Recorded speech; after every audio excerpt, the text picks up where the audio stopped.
if you're fear-based and you focus on what if this, what if that, you get stuck in that perseveration loop. I start planning or working on things way before they're due to Mhm. give me time to perseverate on it, because cool Yeah. things can happen from it kind of I call it percolating. Percolating. That's Yes. a nice reframe of that, Yes. because then I do get closure, Yeah. or at least something where I can, maybe it's not complete closure, but it's at least a good stopping point that I can be Yeah. okay with.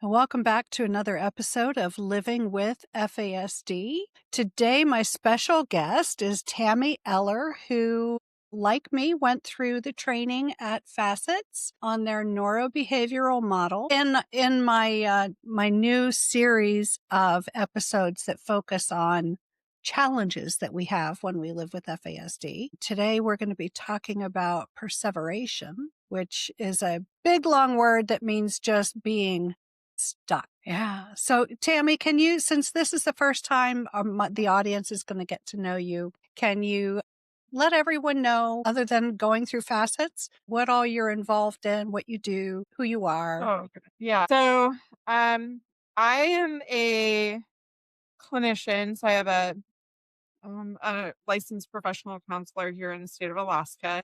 And my main clinical practice is working with youth with neurodifferences who have experienced pretty complex trauma.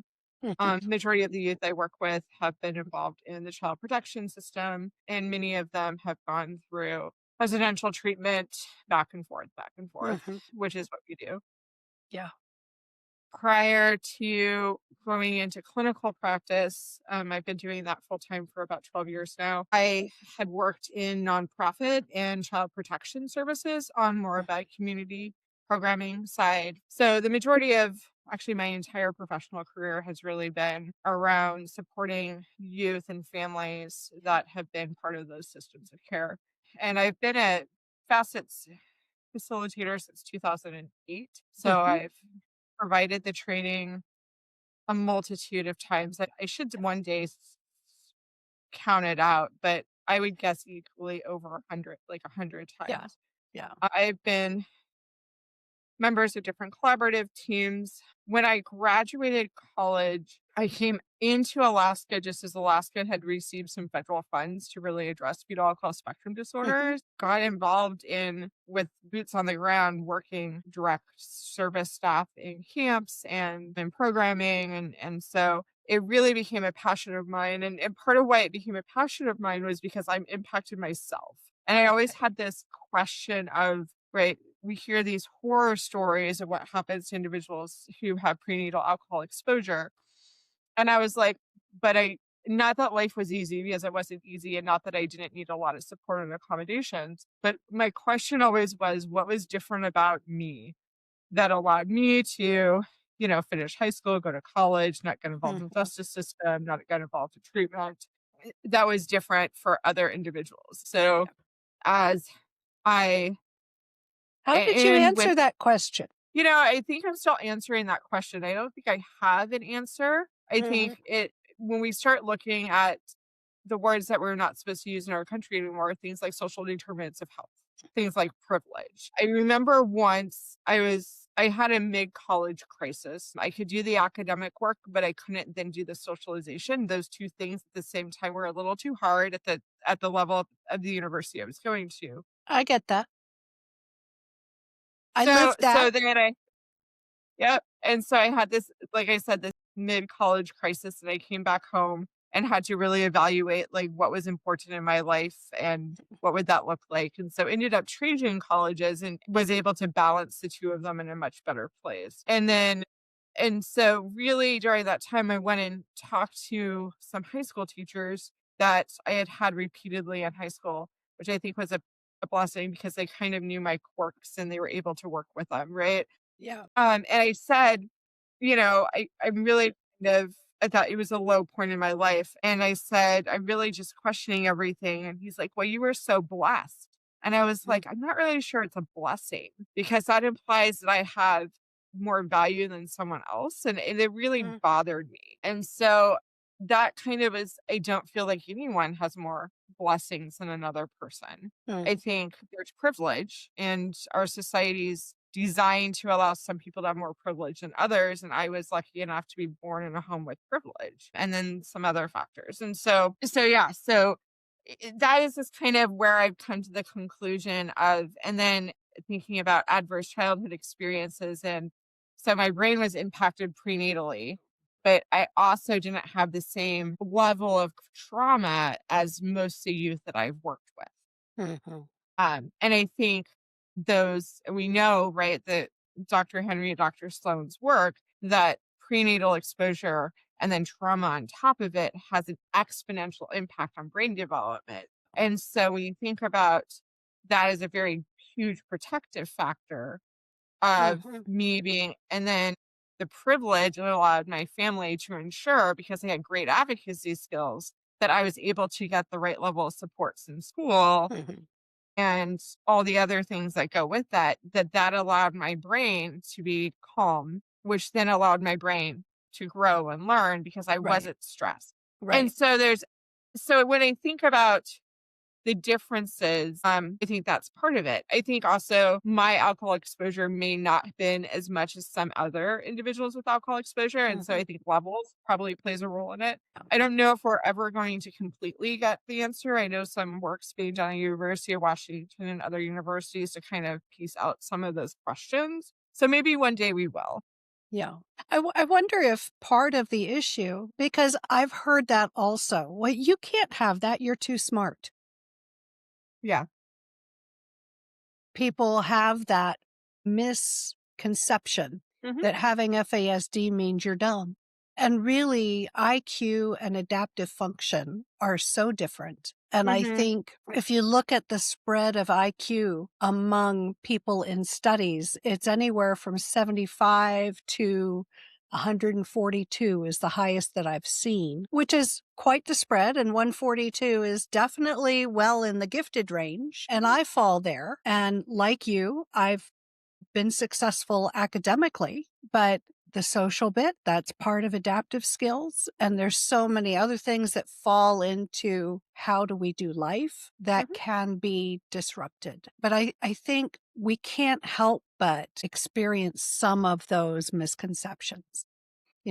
We may doubt our own diagnosis by saying, yes, but I don't do this or I don't do that, right? Do you think that might come into play when you've looked at yourself compared to people on your caseloads? I think that the unique piece about fetal alcohol spectrum disorder, unlike some of the other neurodifferences, is it is so unique to the individual because of all Mm, the different factors that play into it, mm, that I don't like to compare myself to what I really, where I compare myself goes back to maybe I do need less accommodations, that because my brain may be impacted less. And so I have capacities in areas that maybe others don't, that fit more with what society wants. mhm, And so I have those pieces. So that may be, fortuitous. I think the other piece of it, though, is I have access to accommodations and I have really good advocacy skills to be mhm. able to say,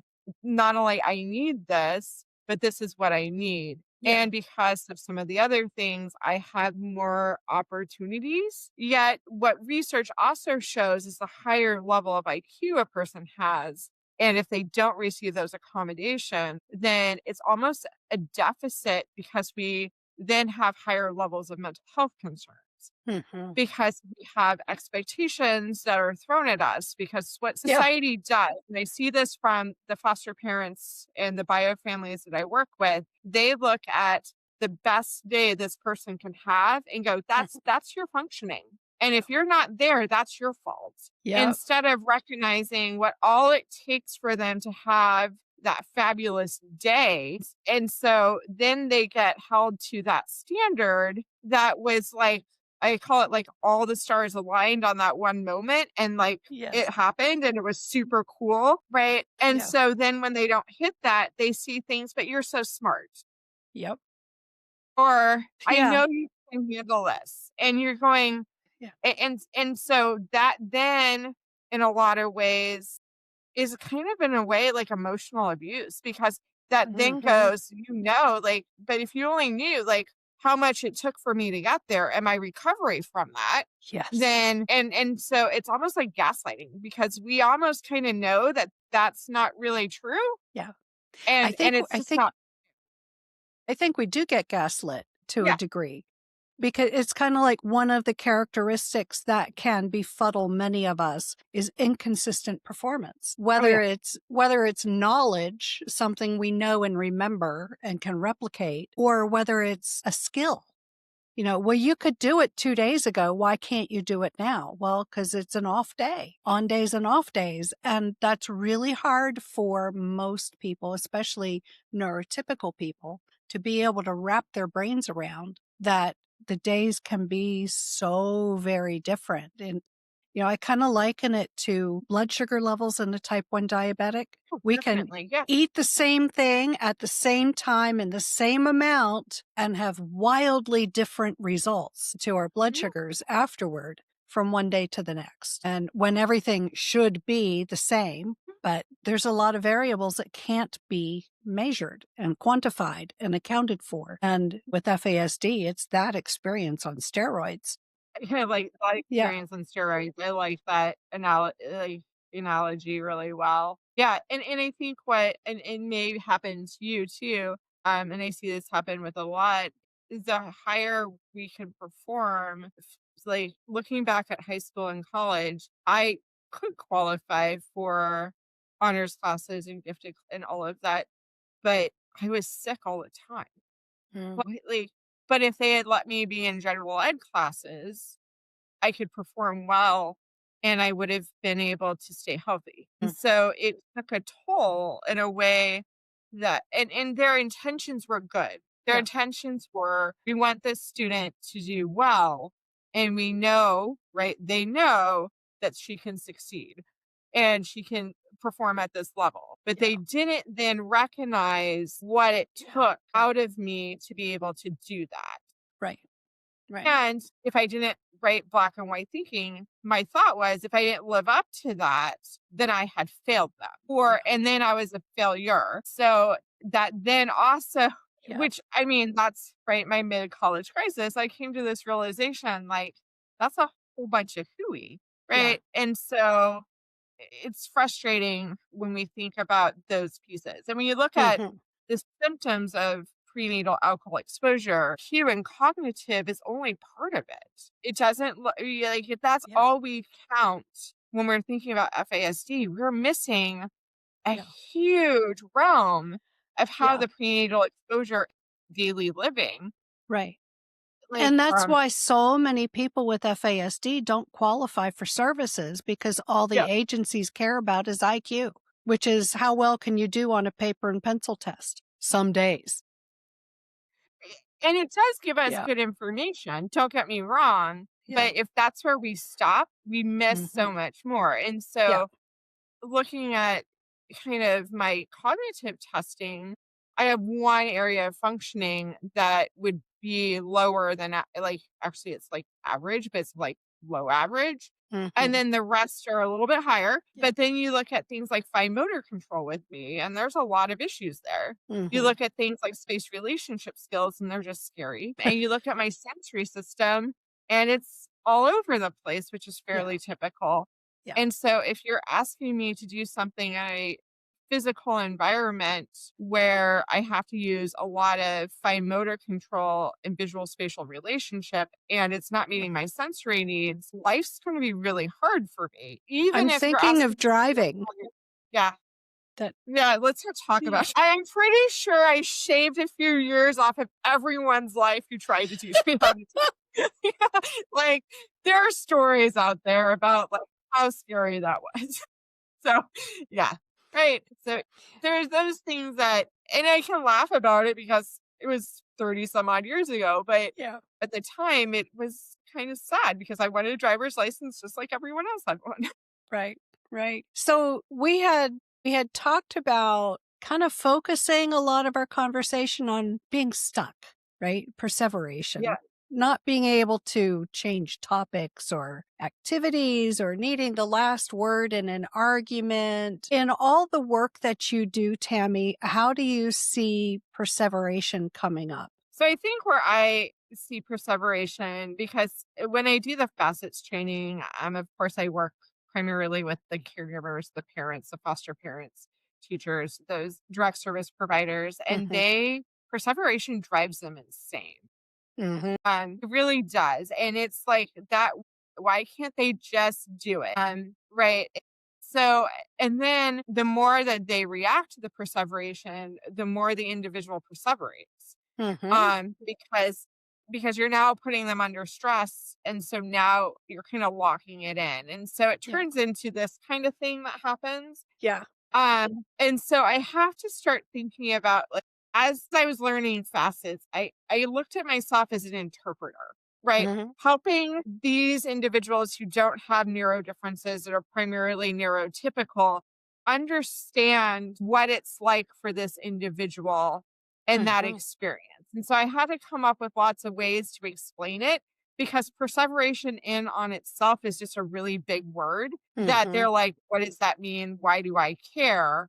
All I know is I want them to stop doing what I'm asking them to do and move on. Yeah. Right. And so I had to go, well, perseveration means I need closure. Mm. And let's talk about what it takes to get closure. Mhm. Because if I have executive functioning differences, I may not be able to project out what my next thing is. I may not be able to figure out, how do I wrap it up into something I'm okay with leaving? Yeah. Or I might be, also can work with my memory. I might be terrified that it's not going to get completed. And this is Mhm. important to me, because Yeah. I don't know when I'm going to be able to come back to it. And so if you think about the world of accommodations, which is the facets world, right? Mhm. If I'm working with someone who's perseverating, I have to figure out how to help them have closure. Yeah. That's my goal. And that means I have to figure out what's getting in the way of them getting closure in that moment. Mhm. And then eventually, as I'm helping them find closure, also coaching and mentoring what it means to find closure. So Yeah. eventually, I am building those building blocks in the brain so they can gain that skill. Mhm. And that's a lot of work. It is. So then you also have to then think about caregivers and how you help them think ahead far enough to be able to do that. Whether that be breaking down tasks into smaller things so that you can actually accomplish that task before you're asking them to transition. Mhm. Or if it is something like giving them enough time to complete something and giving them Yeah. a stop point, and then reminding them that they're going to have the next point at this time. Yeah. And sometimes this really frustrates some people, just giving in. Because if Mhm. it's going to be an extra 5 minutes for them to do what they need to do so they perseverate, that would be great, because the perseveration can last days. Let's just be honest. Can last a I long time. It can last a long time, Yeah. and you can, like, divert your attention, but it's still like a mosquito bite in the back of your neck that just itches, and then you get just no longer distracted, and it comes back, and man, you're scratching at it again. Yeah. And I think Yeah. that's the other piece that really frustrates families. So they're like, "That was a week ago. Mhm. Why are they over it yet?" I'm like, Yeah. "'Cause they don't have closure yet." Like, it's stuck. And they're Yeah. like, "Well, why is that sticking and not what we want to stick?" And I was like, "Well, probably because it had a little bit of, like, emotionality to it."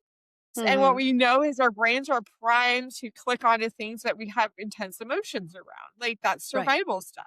Right. And so how do we help them, meaning the caregivers, understand that so that they can work with it and not fight against it? Mhm. Mhm. And I think the value of me actually like, that's one of those areas that it just happens for me and it just gets stuck. That I can then give stories about how this happened, when it happens, Yeah. like how I have to manage it, how, even though, like, I'm old for than most of the people I was whose gonna youth say, I've no, worked you're with, not. even some of the parents now, and it's not something you can just say is gonna go away. And Yeah. so it's like, okay, radical acceptance. I like that. Radical acceptance. Yeah. Like, this is just going to be a train wreck in my head for a few days until I've gotten to closure on my own. Okay. Yeah. I can accept that and I can move on from that Yeah. instead of judging myself for having it or trying to force the issue. Yeah. Yeah. Forcing the issue always backfires, doesn't it? Totally. Yes. Yeah. Yeah. 100%. What about how often do you see perseveration being played out in terms of needing the last word in an argument? Because that's something else that can be very frustrating to both parties. I really, it can be really frustrating. And I will say that out of all the areas that my grandmother and my grandfather were able to accommodate, that was the one area that I think frustrated them the most with me. And they probably needed therapy just to figure out how to like manage their own regulation around that. And so there was many times where both of us were leaving rooms mumbling under, right? That's And it that's when just you walk away and when they can't see you, you're holding up your middle finger at them. yeah, And yeah, they can't see it exactly. because it's on the other side of you from them. Yeah. Um, exactly. And so I'm it's one of still these getting the things last that word, even if you can't hear it. and I think that's that piece of that might be our way of finding closure. Mhm. It's not defiance, you know. Yeah. And some of like my husband would probably say, "Okay, I hear you." And that might help close the loop, Yeah. right? That doesn't mean that I'm going to get what I want Yeah. or or Nevertheless, yeah, but right? at least I know that we're not going Yeah. to get into this back and forth of Yeah. yeah. And I Yeah. think it just really comes to values that families hold. Yeah. And not that parents should be the authority figure because they are responsible for a lot. And Mhm. as a parent now, that's really, really scary, right? Like the responsibility that parents carry even past 18, Mhm. whether that it's scary. And so if a child is doing something and they can project out like all the catastrophization of how horrible that's going to be, and Mm. this child is so or individual doesn't have to be a child. I just happen to work with youth, but maybe just me being able to say that is freaking unfair Mhm. And that's an interesting is a point prick. because youth with FASD are not the only ones that perseverate. No. A lot of times our perspective is that, especially on parents who catastrophize, we can identify where the parents are perseverating on, when you refuse to not live in what if land. So I think that fear, if you're fear based and you focus on what if this, what if that, you get stuck in that perseveration loop. Necessarily think perseveration gets a bad rap. I think the reality is there are values to certain things of perseveration, right? And so to me, as I've learned to accommodate my perseveration, I start planning or working on things way before they're due to Hmm. give me time to perseverate on it because cool Yeah. things can happen from it kind of I call it percolating. Percolating. That's Yes. a nice reframe of that Yes. because then I do get closure, Yeah. or at least something where I can maybe it's not complete closure, but it's at least a good stopping point that I can be Yeah. okay with. Yeah. And so it's this matter of providing that space for Hmm. that to happen. I mean, if some of the most amazing inventors in history hadn't perseverated on something and allowed it to percolate and allowed to go, that wasn't good enough, and that wasn't good enough, and that wasn't good enough, and that Yeah. wasn't good enough, we may not be where we're at in society. Yeah. And so Yeah. it's Yeah, what if so what if Benjamin Franklin gave up on discovering electricity, harnessing lightning bolts, yeah, right? With the key on the kite string, if that really exactly. did happen. Or like Thomas Edison, I think when was it like Yeah, I don't with the know, light. they say like 100 light bulbs before it ever worked. I don't know if I have that much perseveration in me, but Yeah. like, and I don't necessarily think it's a bad thing. It's Yeah, just how do yeah, we manage it so it doesn't lead to this yeah. the majority of the time. Tenacity might be the positive face of Yeah, perseveration. Yeah, exactly. yeah. And so, yeah, no, I think tenacity definitely is something that's benefited me throughout my lifetime. So I'm happy to have Mhm. that. Yeah. And I think it's just this matter of acceptance and going back to a radical acceptance on everyone's part of, Mhm. okay, yep, that's the last word. And Yeah, the parent can be a little irritated, but they don't then have to be like, how dare you disrespect me? Or why do you always have to get the last word or yeah, whatever? And that's where sometimes I'll just say, I just need to get this out. yeah, yeah. Right. Like you And don't I even think have to respond or give me an answer. I just need to be able to get it out. yeah. And I think having a relationship where it's safe to agree to disagree, that allows for a lot of space. It does. Exactly. So, yeah. Okay. And anything else that's helpful in helping people manage their perseveration? Oftentimes when I talk to families, the hardest think really thinking about the mental load that trying to constantly stay ahead of the game for Mm, families, which individuals they're supporting with FASD is really tough. And so I always say you have to be at least 2 steps ahead. So if I'm going into a situation and I know that this is a high valued situation, then I need to make sure that I'm setting the environment up to minimize perseveration. yeah, So if we need to get out the door and I know that they're going to start a video game that doesn't have a save point, that is not the right time to start that video game. yeah. And so you can start kind of coaching with choices. We can Mhm. play this game, but you're not going to be able to stop it and you're going to Yeah, get frustrated. Or you can play this game that I know you'll do 5 times, get to a stop point, and we can leave. And then when we yeah, come back, you can play the other game. Like yeah, trying to like get ahead of it is really important. yeah. And And that's then one of the challenges that families have is learning to and training Mhm. themselves to think that far in advance. So Exactly. it's a lot of work to be preventative. It is a lot of work to be preventative. And so Yeah. then the other piece is listen to them. When they are Mhm. frustrated because they just want to get this done, ask what needs to happen. Yeah. And if they tell you what needs to happen, then you can then go, okay, I can either accommodate that at this moment, or I can help you if they're willing to take help. Sometimes people want to do Mm, things on their own, and that's fine. Do it so we can get it done. Or yeah. I will build in time during this time to get it done. Yeah. Yeah. Yeah. And so those are the pieces. I think the really critical piece though is making sure that we are articulating out how we're doing this. So we are laying down those synapses in the Mhm. brain.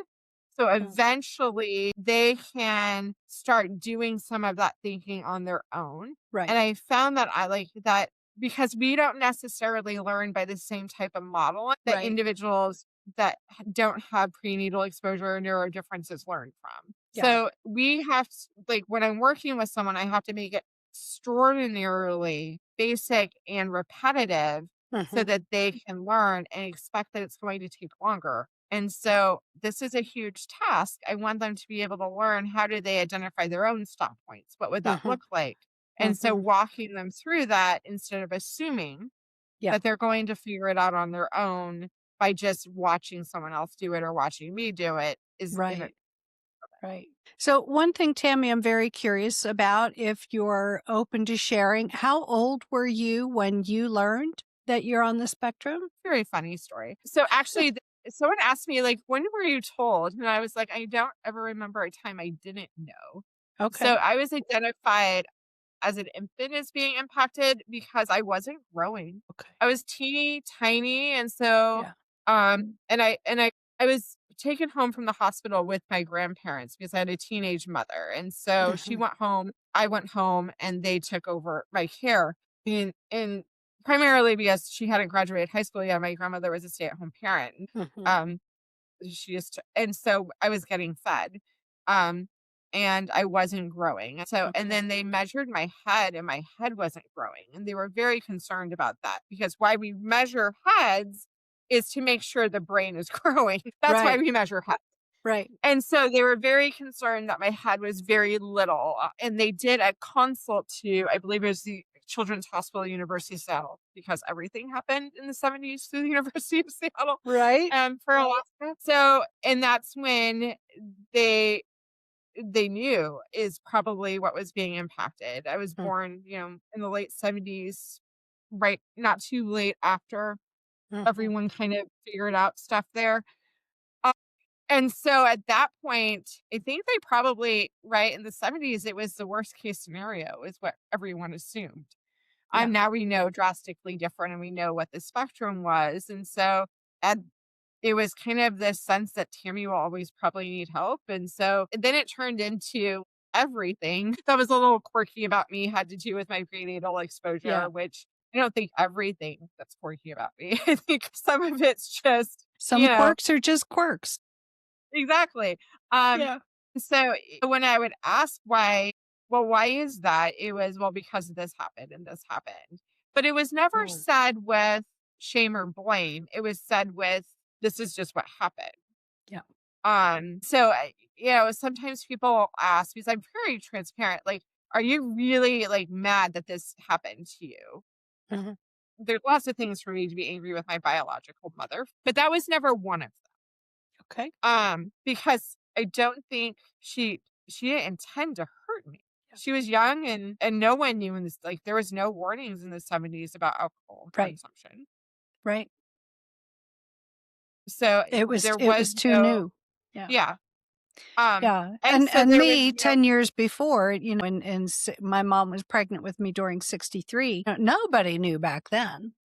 yeah, So, yeah. yeah, it's so I just think that I don't know I've always known. And Mhm. I think what we assumed, because I had a lot of support early on and things got easier because I did have a lot of supports, that once things got easier, then it no longer impacted me.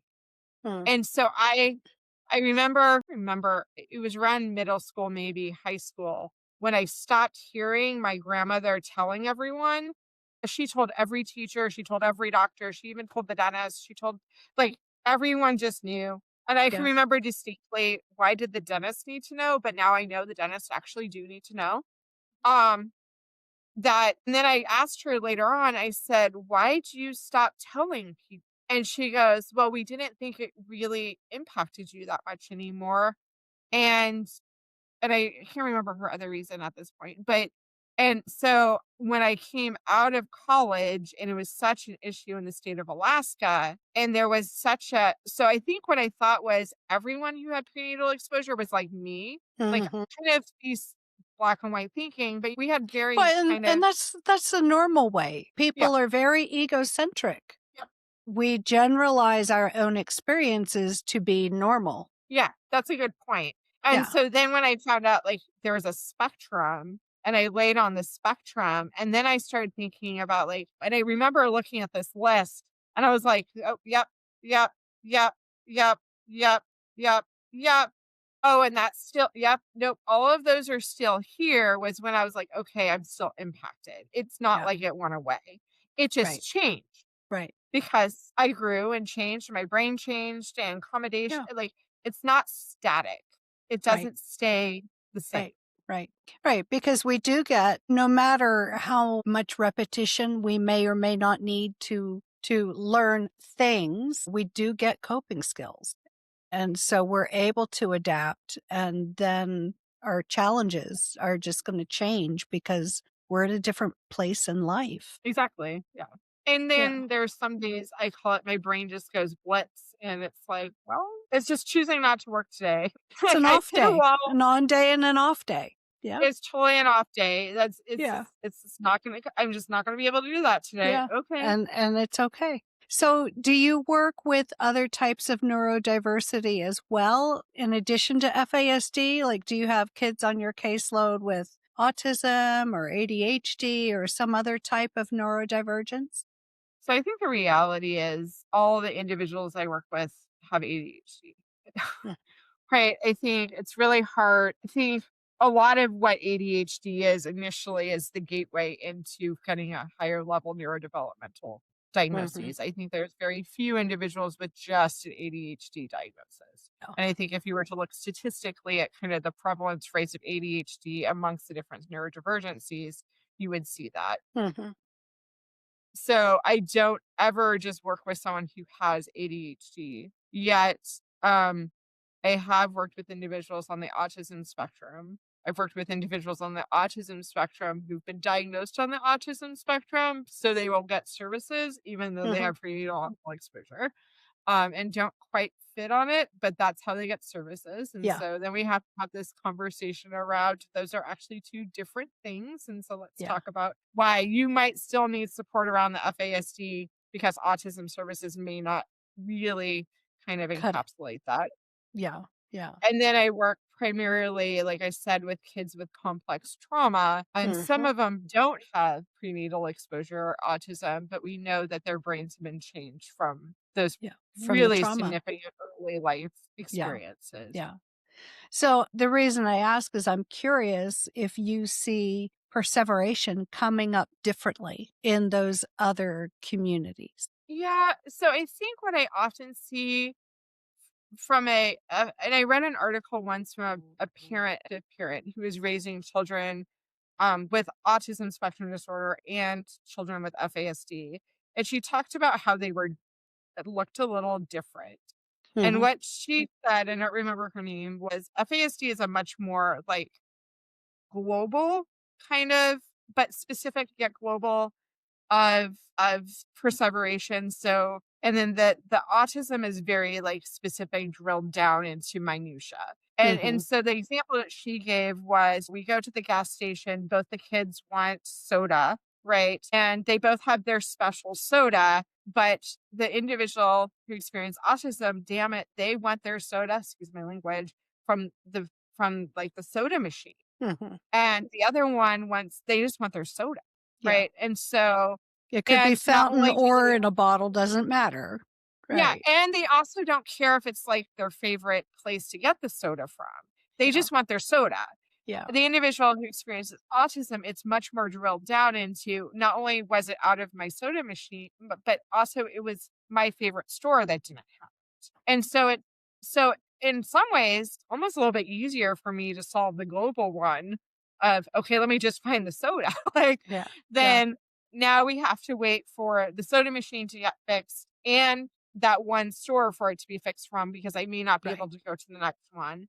I right. think the other piece that I see though, with that being said, is sometimes this feel like sometimes I could be wrong that with an FASD, it carries longer.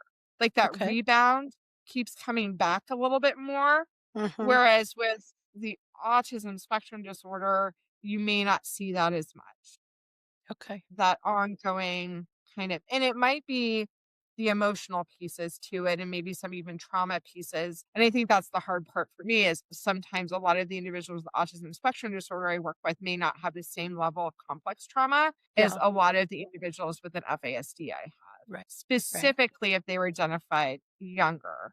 Mhm. Because what I see with FASD is they don't necessarily get that diagnosis until older. Right, And then right. don't not only do they have the complex trauma from the family system, but now they also have the complex trauma from the institutionalized trauma that they get from Mhm. people not getting From that the lack of this is support. a developmental disorder, Yeah, and therefore they're then punished, um, for and things kind they of can't help. exactly. And Yeah, that's really, really harmful to them. yeah.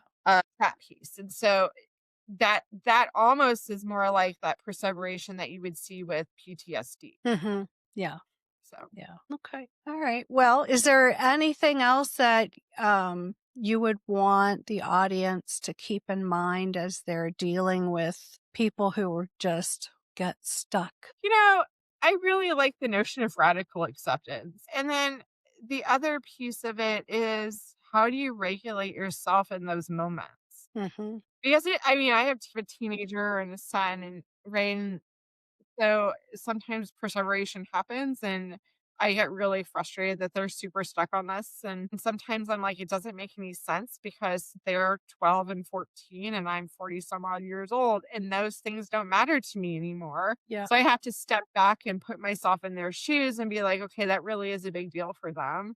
Yeah. Um, and then stay regulated as I'm working through it. And so, really taking good care of ourselves if we're in that caregiver role so that we Mhm. can meet them where they're at is really Yeah. important.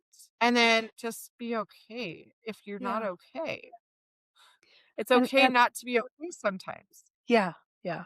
And I think too, I mean, just because we are adults, that we have to be thinking also in terms of marriages or significant others, not just the parent-child Yeah, interactions. Because people who are neurodiverse attract each other. And so if something triggers my perseveration, that can also in turn trigger my husband's. And so it can get ugly. that's Or very true. any of our challenges can have that effect where we end up triggering each other, whether it's parent, child, or spouse, or hopefully not supervisor and supervisee, because then you could be looking at job loss. Yeah, and I think that's where those advocacy skills are super important. Mm-hmm. As a clinician, I often think of the best tool I've ever found to train and teach someone of how to do assertive communication is using Dear Man out of DBT. It's just very clear of all the steps to assertive communication, even down to like this negotiation. Mm-hmm. So like like, and my husband and I have worked on this for a number of years. We've now been married for 19 years. Well, it'll be 19 years this year, and so it's this Awesome. sense of there's yeah, but there's this time he's like, "You're really just stuck on this, aren't you?" And I'll be like, "Yeah, I am." And he's like, "Okay, let me know what you need to do to help." And it might be you're not you just need me to I just need to like be able to vent, and then he Yeah. can be like, "Okay, I'll listen." And so those are those pieces where figuring out how do we help individuals learn assertive communication Yeah. is really important, Yeah. and Yeah. helping them understand their own neurodiversity so they can be assertive Yes. Yeah. is Yeah. super important. Yeah, it is. And that's actually a, Mhm. a critical piece Yeah. to understanding yourself, because you can't ask for specific help if you're not clear on what it is you need. And I love the fact that your husband can make that flip, right? You're stuck, aren't you? How can I help? That's a beautiful ability that Yeah. he's got. And one I hope that the viewers and listeners can develop within their own relationships. Yeah. And I think the other piece to it is, right, oftentimes those of us with neurodiversity, and the research is starting to indicate that some of the changes to our DNA from the prenatal exposure might be passed down to our children. Is some Mhm. of our children may be born with neurodiversity, even if we don't consume triogens during our Mhm. prenatal period Mhm. for them, that it's important for us to also help our kids understand our brain in a very age appropriate Yeah. manner Yeah. so that it's not their job to take care of us, but that they can understand kind of what's going on. Yeah. And so there's now my kids are older. So there's now times when not with the perseveration so much, but like my sensory system stuff Mm. that they can go, oh yeah, that's right. I'm overwhelming mom right now. Yeah. And I need to respect that boundary. Yeah. And Yeah. so and it's not about me rejecting them, it's just too much tactile information is not gonna be Mhm. healthy, so you need to let me regulate, and then I'll be more than happy to give Yeah. you that hug when you're super sweaty. Yeah. But I need to be regulated in order to do that, right? So No, I I'm think I'm those are never happy to embrace someone who's super sweaty. me either, but I'll make an exception for my son, right? Like, Yes. Yes. yeah, but I'm better able to do it without then having a facial expression or things like that that may Right? be perceived. Ew. Yeah. Yes, exactly. So those are those things that we have never hid my differences from them, Yeah, and we talk about brain a lot, and I yeah, and I will yeah, vocalize, "Mom's brain's really struggling right now, guys. I need you to let me think," or yeah, whatever, so they start having some yeah, of that. yeah. I think that's awesome. Well, Tammy, I'm so glad you were able to join me today. We thank you so much for your time, and I look forward to our next candid conversation, whatever that might be. Sounds like a plan. So, all right, take care. I am so glad that you tuned in to today's candid conversation, and I hope you found it very valuable in adding to the breadth and depth of your knowledge about fetal alcohol spectrum disorders. I also hope we made you laugh along the way. I'm so honored to bring you these candid conversations week by week, and I'm so grateful that you keep coming back. You are my faithful audience, and I'm so grateful for you. Please reach out to me at livingwithfasdpodcast@gmail.com. If you have suggestions on topics you want me to cover, that you want maybe to learn more about, or guests that you think would be excellent to invite to be on the show, I'm always happy to get your suggestions. And I'm also happy to hear if any of these episodes have touched your life. Please share your story with me. You never know, I might invite you to come on the show.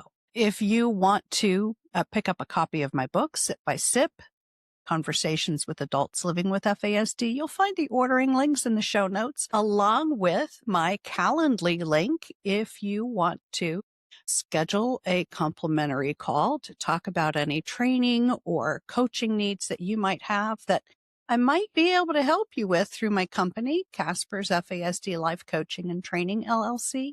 Now, if today's guest has given me contact information to share and you want to reach out to them, that information will also be in the show notes. So in the meantime, I just want to thank you again for taking time out of your busy week to watch or listen to this podcast on whatever platform you have found me on. And please, please, please subscribe, and share this podcast so that others can find it. That's how they find it, is when you share it. And, the more people that find the podcast, the more people learn about FASD and the less hidden we are. So that's it for today. It's a wrap.